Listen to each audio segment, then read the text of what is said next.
Well, hello, I'm Nathan Judo. I'm here with Wolves reporter. It is Mr. Joe Edwards. Joe, just what the doctor ordered after a really dodgy week. Twitter was awash with just devastation and negativity.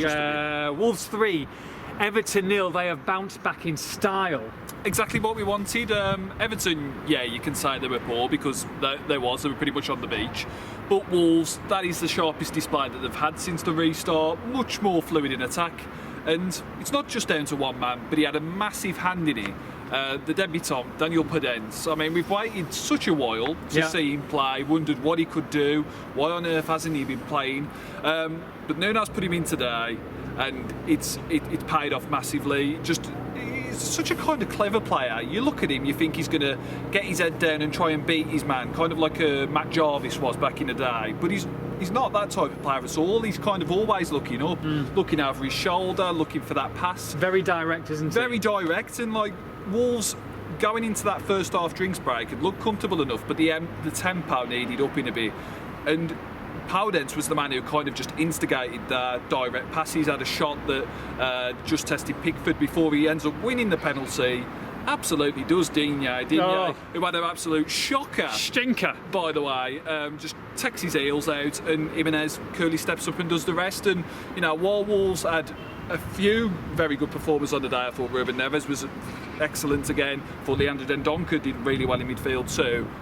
It was Podence who was the instigator who got Wolves going in this game. And credit's got to go to Nuno as well. There was a lot of criticism, especially after Sheffield United, on his team selection.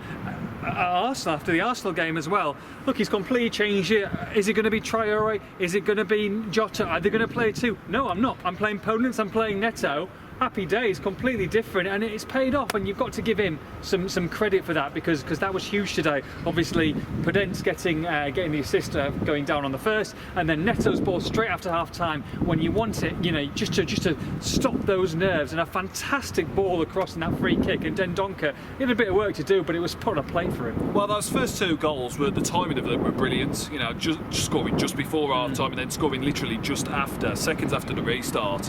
Lovely crossing from Neto, one of those in-swingers, really inviting. All it needs is just a little glance on it from Dendoncker, who, you know, really kind of finished it off really well. Now chance for Pickford to get there. And then Neto kind of took a knock and had to go off. You wondered if that might upset the momentum a little bit, but it didn't really in the grand scheme of things. Jota comes on and thankfully ends his drought as well. It was really good to see. I'm going to say, if you were going to wish one thing and put the cherry on top of the cake, it would be a Jota goal to get his confidence back. And I mean, the goal, I'm so disappointed that the fans weren't here today because especially that second half, some of the moves and some of the passing, and it was sensational. Neves was unbelievable. He's put Jota through one-on-one before that, and you think, oh my goodness, he's having an absolute stinker here. And then again, he's trusted him because he knows the quality of Jota. He's done it again, and I mean, it's a harder finish for Jota this time, way hard. He's still got a bit of work to do, and he's thunderbasted it right into the back of the net. Absolutely superb. He's run across the pitch again to go and celebrate. It was just a pleasure to watch, and you can just imagine the South Bank going absolutely mental because a couple of those moments were take your breath away, and that's just what Jota needs. There's 3 games to go now for Wolves, and if Jota can get back to the Jota we know and love, that's going to give them a great chance of playing European football next season. That was a brilliant goal. It was absolutely majestic, exceptional. You run out of superlatives to describe it because the pass from Neves is absolutely perfectly weighted. Jota takes it down on his chest and then thumps it. I mean, the finish would be somewhat similar to that Man United finish when he absolutely just levered it past Romero and the safe bank went wild. And I think if the safe bank was here today, as you say, it would have gone crazy because it was lovely goal. Hopefully that gets Jota's confidence back up going into Burnley, but a great day all round really. I mean, Traore's missed a sitter at the end, which should have made it 4. Nuno kind of alluded to that afterwards, kind of saying, you know, there's still improvement for us to make in the final third, but on the whole, you've had a debutant come in and really impress, really add something to this Wolves side. He's different to all the other attackers they've got. He's not kind of a pace merchant. He's not somebody who'll perhaps dribble past everyone, but he's got real good vision.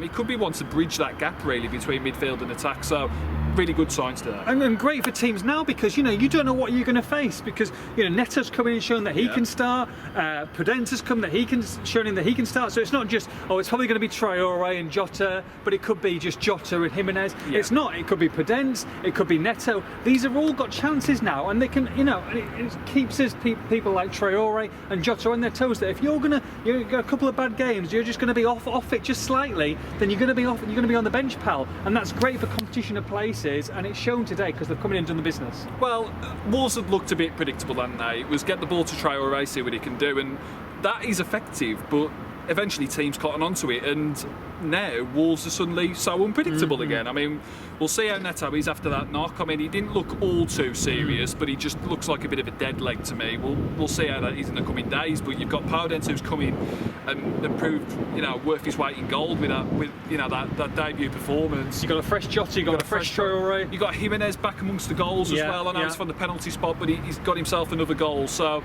and you've got even the Dendoncker. I mean, it's 2 goals for him since the restart. A more attacking threat, you'd say, from midfield from him. He wants to add goals to his game. So suddenly, I know things can change very quickly in football, but we're looking quite rosy again, quite happy, still in 6th. We've got the outcome of the Man City decision tomorrow. We'll see how that goes. But if Wolves play like that, carry on those performances, they'll get Europa League football again, definitely. Exactly, and you look at the people behind them. End of the day, it's in their hands. They're going to be 6th. They're going to be 6th today. They're going to be 6th tomorrow. They're going to be 6th on Tuesday. If they go to Burnley now and win, if they get 6 points in the next 2 games, if they can win at Burnley, who obviously had a great result against Liverpool, but they're not really playing for too much, Burnley. No. They might sneak into Europa spot potentially. I guess they've got to win this game against Wolves, so maybe I'm doing them a disservice there. But then you go to Palace, who should be on the beach by then as well. You get 6 points in the next 2. You're pretty much assuring European football, and you never know what that European football could be. If they win the next 2 and they go to Chelsea on the last day of the season, who knows? Keep on, sort yourself out, concentrate on Wolves. That's exactly what they've done today. Yeah, I wouldn't get overexcited and Champions League guarantee because we know it's not like you. It's not like you. No, Mr. Pessimistic. But if Wolves carry on doing what they need to do, pick up wins, and then just see what happens around them. If Wolves, as you say, that it's in their hands. If they carry on like this, they'll be onto something. I mean, it was so much better today. Yes, Everton were on the beach. They were poor, but Wolves, you've still got to take advantage, and they did. Sharpest football since the restart, definitely. Nuno happy with you afterwards. Prudenz coming in. You can't ask for much more from a debutant. So, yeah, sun it up, have a few beers, and enjoy the rest of your weekend. Wolves 3, Everton 0. For all the post-match reaction, make sure you log on to expressandstar.com.